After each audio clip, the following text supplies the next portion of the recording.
بسم اللہ الرحمن الرحیم۔ السلام علیکم۔ انفو ٹی وی میں خوش آمدید۔ آج 4 اگست 2022 روز جمعرات 6 محرم بمطابق 1444 ہجری سعودی عرب کی تازہ ترین خبروں کے ساتھ میں ہوں وسیم۔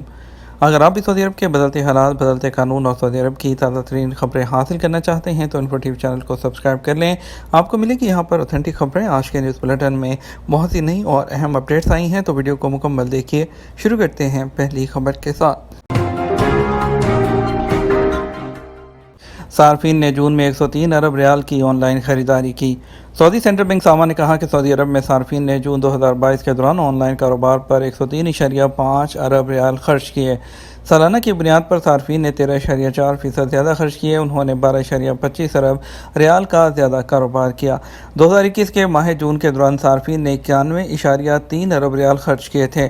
اقتصادی جریدے کے مطابق ساما نے اپنی رپورٹ میں بتایا کہ اگست 2021 کے تناظر میں دیکھا جائے تو سعودی عرب میں صارفین نے جون 2022 کے دوران آن لائن کاروبار پر ریکارڈ رقم خرچ کی۔ مادہ کارڈ کے ذریعے آن لائن کاروبار کے جو سودے ہیں وہ کل اخراجات کا 10% ہیں۔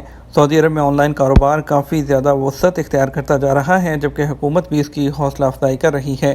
سیلز پوائنٹس کے ذریعے ہونے والے سودوں پر 46 ارب ریال خرچ کیے گئے۔ شرح نمو 18.8% رہی، جبکہ کسٹمرز نے 47.75 ارب ریال نکال دیے۔ اس حوالے سے شرح نمو جو ہے وہ 1% پائی گئی۔ امریکہ نے پیٹریاٹ میزائل کی سعودی عرب کو فروخت کی منظوری دے دی۔ امریکہ نے پیٹریاٹ میزائل اور اس سے متعلقہ آلات کی سعودی عرب کو فروخت کی منظوری دے دی ہے۔ عرب نیوز کے مطابق امریکی محکمہ دفاع پینٹاگون نے بتایا کہ محکمہ خارجہ نے سعودی عرب کے ساتھ $3 ارب مالیت کے معاہدے کی منظوری دی ہے، جس کے تحت پیٹریاٹ میزائل اور دیگر متعلقہ آلات فراہم کیے جائیں گے۔ پینٹاگون کے مطابق UAE کو دفاعی سامان فراہم کرنے کے $2 ارب 25 کروڑ کے معاہدے کی بھی منظوری دی گئی ہے۔ اس میں امریکی دفاعی نظام تھاڈ میزائل اور تھاڈ ٹرمینل فائر کنٹرول اور کمیونیکیشن اسٹیشن شامل ہیں۔ حجر اسود کو بوسہ دینے اور حتیم میں نماز پڑھنے کی اجازت۔ حرمین شریفین انتظامیہ نے حجر اسود کو بوسہ دینے اور حتیم میں نماز ادا کرنے کو منظم کرنے کا فیصلہ کیا ہے۔ سبق ویب سائٹ کے مطابق انتظامیہ کے سربراہ شیخ ڈاکٹر عبدالرحمن السدیس کی نگرانی میں منصوبہ بنایا گیا ہے۔ انتظامیہ نے کہا کہ خانہ کعبہ کے گرد حفاظتی باڑ ہٹانے کے بعد اب زائرین کو حجر اسود کا بوسہ دینے اور حتیم میں نماز ادا کرنے کی اجازت ہے۔ اس عمل کو منظم کرنے اور رش سے بچنے کے لیے منصوبہ بنایا گیا ہے، جس پر فوری عمل کیا جائے گا۔ انتظامیہ نے کہا کہ زائرین حرم کو بہترین خدمات فراہم کرنا اور انہیں ہر طرح کی سہولت پیش کرنا ہماری اولین ترجیح ہے۔ بینک صارفین کو ایپلیکیشنز استعمال کرنے کی ہدایت۔ سائبر سیکیورٹی کی سعودی آرگنائزیشن کے ترجمان یاسر العثیمی نے اکاؤنٹ ہولڈر سے کہا کہ صارفین بینک سمارٹ فون ایپلیکیشنز استعمال کریں جو ہر طرح سے محفوظ ہیں۔ آن لائن خریداری کے لیے غیر معروف اور انجانی ویب سائٹس کے استعمال سے گریز کریں۔ غیر معروف ویب سائٹس عام طور پر سیف نہیں ہوتی۔ الاخباری چینل سے بات کرتے ہوئے العثیمی کا مزید کہنا تھا کہ آن لائن خریداری کو محفوظ بنانے کے لیے ایسی ویب سائٹس پر جائیں جو کہ فیمس ہوں، معروف ہوں، لوگ ان کے بارے میں جانتے ہوں، ان کے بارے میں کسی قسم کا شک و شبہ نہ پایا جاتا ہو۔ واضح رہے، مملکت میں بینکنگ سیکٹر کو محفوظ بنانے کے لیے سعودی مرکزی بینک کی جانب سے وقتاً فوقتاً لوگوں کی آگاہی کے لیے مہم شروع کی جاتی ہے، جس کا مقصد آن لائن خریداری کرتے وقت لوگوں کو فرضی ویب سائٹ سے محفوظ رکھنا ہوتا ہے۔ مملکت میں کام کرنے والے بینکوں کی جانب سے سمارٹ فونز پر ایپلیکیشنز لانچ کی گئی ہیں، جن کی سیکیورٹی کو بھی محفوظ بنایا گیا ہے تاکہ اکاؤنٹ ہولڈرز کے جو بینک اکاؤنٹس ہیں وہ ہیکر سے محفوظ رہیں۔ مکہ مکرمہ ہجری سال کے ابتدائی 3 دنوں میں 86 بچوں کی ولادت۔ مکہ مکرمہ زچہ بچہ ہاسپٹل کی انتظامیہ کا کہنا ہے کہ نئے ہجری سال 1444 کے ابتدائی 3 دن میں 86 بچوں کی پیدائش ہوئی ہے۔ سبق ویب سائٹ کے مطابق ہسپتال کی جانب سے جاری رپورٹ میں کہا گیا کہ نئے ہجری سال کے ابتدائی 3 دنوں کے دوران 48 سعودی اور غیر ملکی لڑکوں اور لڑکیوں نے نکاح سے پہلے شادی ٹیسٹ کرائے۔ ان میں سے 25 سعودی اور 23 غیر ملکی ہیں۔ یاد رہے کہ سعودی حکام اندرون مملکت مقامی اور غیر ملکی جوڑوں پر یہ پابندی لگائے ہوئے ہے کہ شادی سے پہلے اسپیشل ٹیسٹ کرایا جائے، جس سے یہ معلوم ہوتا ہے کہ شادی کے بعد صحت کے مسائل تو پیدا نہیں ہوں گے۔ بعض خاندانوں میں ایسے امراض پائے جاتے ہیں جو موروثی ہوتے ہیں اور شادی کے بعد پیدا ہونے والی اولاد متاثر ہوتی ہے، اسے روکنے کے لیے ٹیسٹ ضروری کیے گئے ہیں۔ اوپیک پلس کا خام تیل کی پیداوار میں 1 لاکھ بیرل اضافے پر اتفاق۔ تیل پیدا کرنے والے ممالک کی تنظیم اوپیک پلس نے خام تیل کی پیداوار میں 1,00,000 بیرل روزانہ اضافہ کرنے پر اتفاق کر لیا۔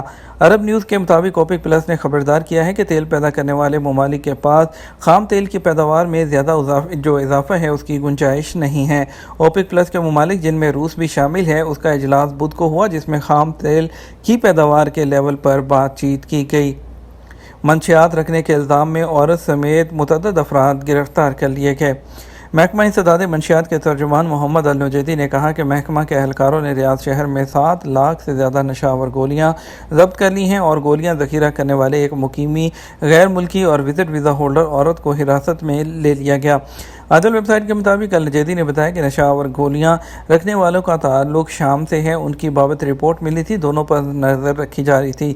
النجیدی نے بتایا کہ مقیم غیر ملکی اور وزٹ ویزا ہولڈر خاتون کو حراست میں لے کر ابتدائی قانونی کارروائی کے بعد پبلک پروسیکیوشن کی تحویل میں دے دیا گیا۔ دوسری جانب مکہ مکرمہ ریجن کی الکوز تحصیل میں روڈ سیکیورٹی اسپیشل فورس نے ایک یمنی شہری کو گرفتاری ہے۔ اس کے قبضے سے 12 کلو گرام چرس برآمد ہوئی، جسے وہ اپنی گاڑی کے خفیہ خانوں میں نہایت فنکارانہ طریقے سے چھپائے ہوئے تھا، اسے بھی پبلک پروسیکیوشن کی تحویل میں دے دیا گیا ہے۔ عمرہ زائرین کے پہلے قافلے کی آمد۔ جدہ کے کنگ عبدالعزیز انٹرنیشنل ایئرپورٹ پر عمرہ زائرین کا پہلا قافلہ پہنچا۔ ایئرپورٹ انتظامیہ کی جانب سے عمرہ زائرین کا زبردست استقبال کیا گیا۔ سعودی خبررساں ایجنسی ایس پی کے مطابق ایئرپورٹ پر محکمہ پاسپورٹ جوازات کی جانب سے خصوصی انتظامات کیے گئے تھے، جن کے تحت وہ عمرہ زائرین تھے ان کے لیے سہولت کی گئی، ان کو جلد سے جلد ان کی امیگریشن کی کارروائی مکمل کر دی گئی تھی، اور محکمے نے پہلے ہی اعلان کر رکھا تھا کہ عمرہ زائرین کو سعودی عرب آمد پر ہر طرح کی سہولتیں دی جائیں گی۔ جدید ترین ٹیکنالوجی سے آراستہ آلات اور تربیت یافتہ تجربہ کار اہلکار امیگریشن کی کارروائی تیزی سے نمٹانے کے لیے متعین کر دیے گئے ہیں۔ واضح رہے رواں ہفتے کے آغاز میں بھی مدینہ منورہ کے شہزادہ محمد بن عبدالعزیز ایئرپورٹ پر عمرہ زائرین پہنچے تھے۔ خیال رہے اس سال حکومت کی جانب سے بیرون مملکت سے عمرہ زائرین کی رجسٹریشن کا آغاز ذی الحجہ کی 15 تاریخ سے کیا تھا، جبکہ بیرون مملکت سے عمرہ زائرین کی آمد 1 محرم سے شروع کی گئی تھی۔ غیر تیل والی کمپنیوں میں سعودی ملازمین کی ان کی ملازمتوں میں تیز ترین اضافہ۔ امریکی تجارتی کارپوریشن S&P گلوبل نے پرچیزنگ مینیجر انڈیکس کی تازہ ترین رپورٹ میں بتایا کہ جولائی میں کاروباری حالات میں بہتری کے باعث سعودی عرب میں غیر تیل شعبوں میں سعودی ملازمتوں کی تعداد میں زبردست اضافہ دیکھا گیا۔ عرب نیوز کے مطابق سعودی عرب میں تیل کے علاوہ دیگر کاروباری مصروفیات میں اشیاء کی فروخت نئے منصوبوں اور بہتر مارکیٹنگ کی وجہ سے سرگرمیاں تیز ہو گئی ہیں۔ کفیل نے خروج رہائی لگا دیا، کیا ایگزٹ کو کینسل کروا سکتا ہوں؟ محکمہ پاسپورٹ، جسے عربی میں جوازات کہتے ہیں، قانون کے تحت سعودی عرب میں کوئی بھی غیر ملکی اپنے معاملات کے لیے ڈائریکٹ جوازات سے رجوع نہیں کر سکتا۔ اپنے ڈیپینڈنٹس کے لیے تو وہ رجوع کر سکتا ہے، لیکن اپنے معاملات کے لیے وہ وہاں پر ڈائریکٹ رجوع نہیں کر سکتا۔ کفیل یا کمپنی کا نمائندہ ہی وہاں پر رجوع کر سکتا ہے۔ خروج رہائی ویزا لگانے کی کوئی فیس نہیں ہوتی، تاہم فائنل ایگزٹ ویزا حاصل کرنے کے 60 دن کے اندر سفر کرنا ہوتا ہے۔ فائنل ایگزٹ کو کینسل کرانے کے حوالے سے ایک شخص نے پوچھا، کفیل نے میرا خروج لگا دیا تھا، معلوم یہ کرنا ہے کہ میں ایگزٹ کو کینسل کرا سکتا ہوں۔